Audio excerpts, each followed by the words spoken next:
കേരളത്തിൻ്റെ നെല്ലറയായ പാലക്കാട് ജില്ലയിൽ ഏറ്റവും കൂടുതൽ നെൽകൃഷി നടക്കുന്ന ചിറ്റൂർ, ആലത്തൂർ മേഖലകളിൽ പാടശേഖരങ്ങളിൽ നിന്നും നെൽകൃഷി ഇല്ലാതാവുകയാണ്. കർഷകർ മറ്റു കൃഷികളിലേക്ക് മാറുകയാണ്.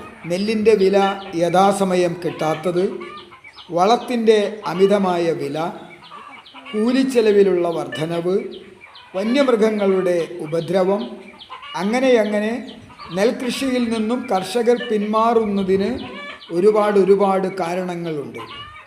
ഇപ്പോൾ നെൽകൃഷിക്ക് പകരമായി കൂർക്ക കൃഷിയിലേക്കാണ് ഒരു വിഭാഗം കർഷകർ മാറുന്നത്.